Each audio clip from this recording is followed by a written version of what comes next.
Salut à toi, j'espère tout d'abord que tes vacances, mais également ta rentrée, pardi, se sont excellemment bien passées, mon ami. Tes vacances, mais également ta rentrée ont dû, certainement, je me dis, mieux se passer que ton petit PEA qui, effectivement, a dû quelque peu souffrir durant cette période estivale, et ce n'est clairement pas fini pour le moment. Mais je te le dis à chaque fois, surtout pas d'inquiétude, mes amis, après la pluie vient heureusement le beau temps. Et sans transition aucune, on poursuit donc notre démarche en 3 étapes, si tu te souviens bien, et ceci toujours de manière particulièrement robotisée. On ne va pas changer une équipe qui gagne, sans déconner. Enfin, qui gagne, on verra quand même les plus-values un petit peu plus tard, puisque en ce moment, c'est pas le moment. D'ailleurs, je ne pourrais me permettre de débuter, je t'avouerai, cette première vidéo de rentrée sans un magnifique Magnéto. Serge.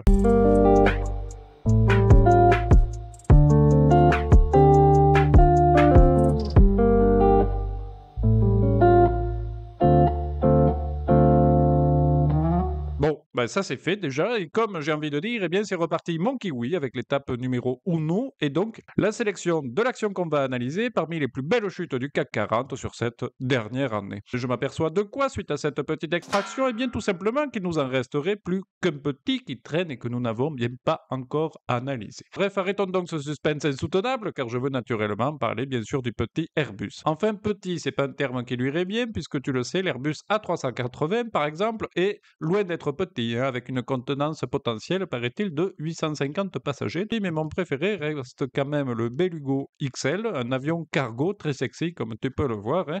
Et franchement, je ne sais pas toi, mais moi je pense que le designer a dû aller chercher l'inspiration au zoo et tomber sur ce fameux oiseau-là, le fameux condor des Andes, hein. Je trouve qu'il y a une petite similitude entre les deux, mais bon. Excuse-moi, je m'égare encore. Et enfin bref, on discute, mais du coup, on a quand même finalisé notre première étape, hein, avec le ciblage de l'action Airbus. Donc, direction l'étape 2, où l'objectif va être de se constituer un petit panel d'actions du même secteur que notre petit Airbus, hein. C'est important. Du coup, pour ceci, eh bien, on se met tout simplement sur la fiche valeur de notre petit Airbus, si tu te souviens, et on s'aperçoit qu'il fait partie d'un secteur que je n'ai pas encore à titre personnel dans mon petit portefeuille. On verra pourquoi à la fin, puisqu'il s'agit en fait de l'aérospatial. Oui, oui, rien que ça, on n'est pas là pour déconner. Et donc, pour regarder ses concurrents, ce petit, eh bien, on va cliquer tout simplement sur ce fameux petit secteur, et ainsi, eh bien, le gentil Boursorama va nous proposer quelques actions similaires en bas, tu vois. Il est quand même trop sympa.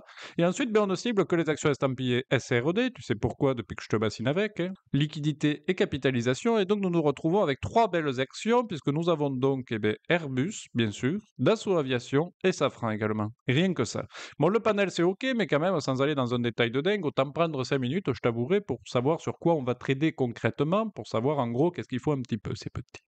Et donc là, ben, le gentil Boursorama, encore lui, nous propose un chouette petit résumé synthétique dans la fiche valeur du groupe à l'onglet Société, puis Profil tout d'abord.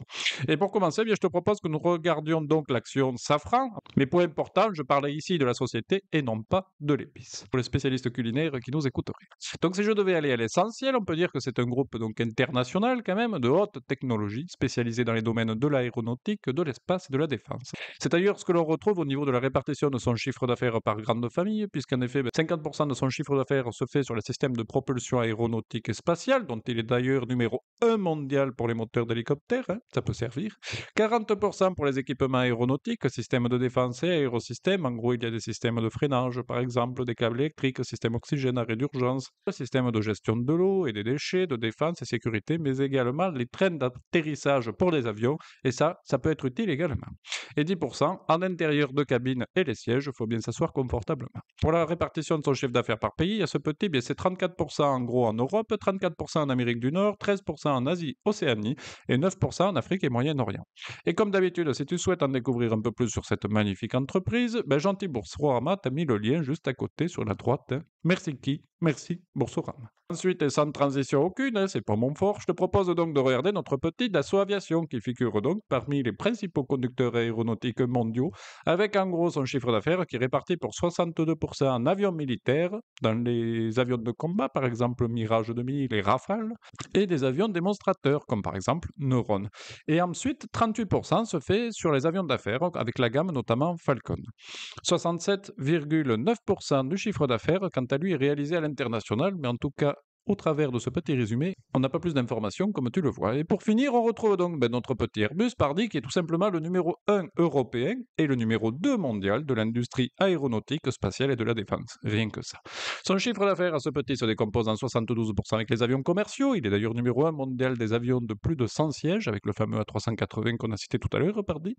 17% en systèmes de défense aérospatiaux. Cette partie regroupe en gros les avions militaires, les équipements spatiaux, lanceurs orbitaux, satellites et tous les systèmes de défense et de sécurité.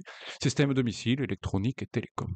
Et 11% enfin pour finir avec les hélicoptères civils et militaires. La répartition du chiffre d'affaires à ce petit, c'est 40% en Europe, 30% en Asie-Pacifique, 20% en Amérique du Nord et 10% dans le reste du monde. Bon, et bien voilà, déjà je trouve qu'on y voit quand même un peu plus clair, Miladiou. Donc étape 1 c'est fait, étape 2 c'est torché, et du coup c'est parti, Pardy, pour l'étape numéro 3. Tu vois, je suis excellemment bon en mathématiques, où nous allons tout simplement analyser nos fameux 8 petits indicateurs fondamentaux afin de voir, Pardy, si une de ces structures valide ou non notre objectif, qui est donc, je te le rappelle, de 6 indicateurs validés à minima sur les 8. Bon, si c'est 8, Pardy, c'est encore mieux. C'est encore mieux et on risque certainement d'en prendre une petite ligne, et sinon, eh bien, tout simplement non. Oui, tu le sais, j'aime bien avoir une démarche bien robotisée, d'une part, car ça m'évite d'inclure de l'émotionnel dans mes tradings. C'est une erreur en général, hein, tout comme je te dirais les coups de cœur immobiliers, qui en général sont payés bien trop cher. Et d'autre part, car ça m'évite de réfléchir. Et ça, eh bien, c'est bon, Pardy. Du coup, pour cette étape 3, comme d'habitude, eh bien, je prends les données issues du compte de résultats et du bilan de Boursorama, tu vois, je ne vais pas chercher à Dunkerque.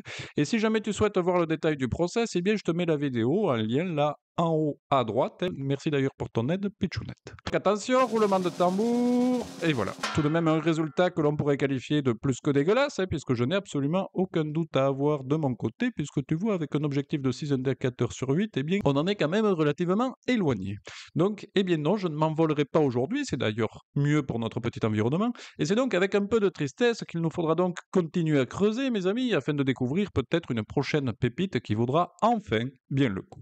Merci à toi de m'avoir écouté, mon ami, et je citerai donc pour cette rentrée Jacob Chanowski avec une belle citation qui pourrait d'ailleurs s'appliquer, je pense, de manière un petit peu plus large. Il est important que les étudiants portent un regard neuf et irrévérencieux sur leurs études. Ils ne doivent vénérer le savoir, mais le remettre en question. À bon entendeur, salut!